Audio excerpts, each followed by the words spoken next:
Hello, good morning. So ngayon is ang gusto kong gawin ngayon is gawa ng applications, personal project ko lang ito.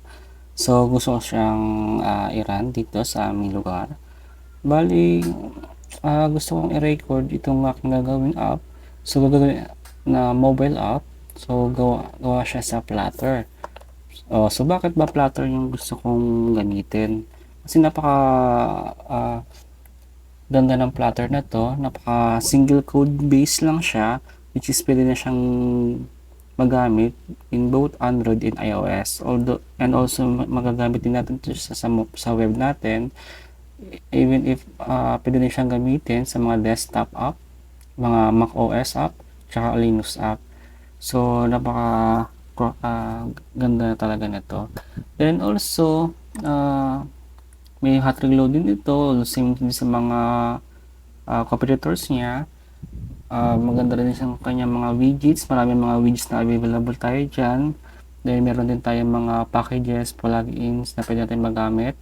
So malaki din yung kanyang community base. Then napakabilis siya.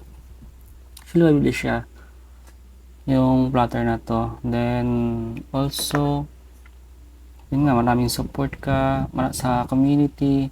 So lumalaki yung community ng Flutter. So napakadali na makahanap o makakuha ng mga technique, information sa codes na to, lalo ng mga bugs tayo, pwede na tayo yung humingi ng tulong sa community.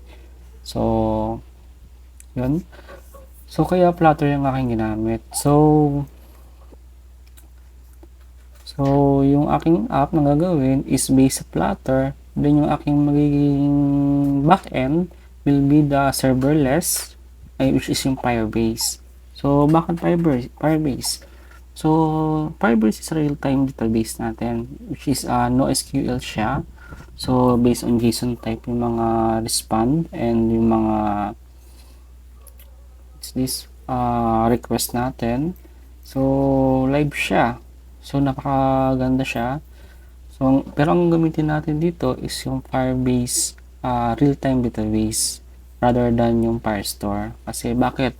Kasi yung Firebase real-time database is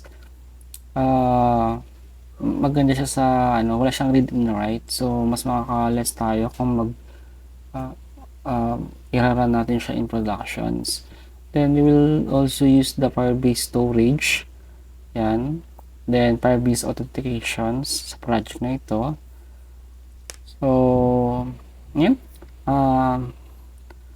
Samahan niya ako sa paggawa ng aking project. At marami tayong matutunan dito sa ating paggawa. Yun lang. Salamat. Thank you.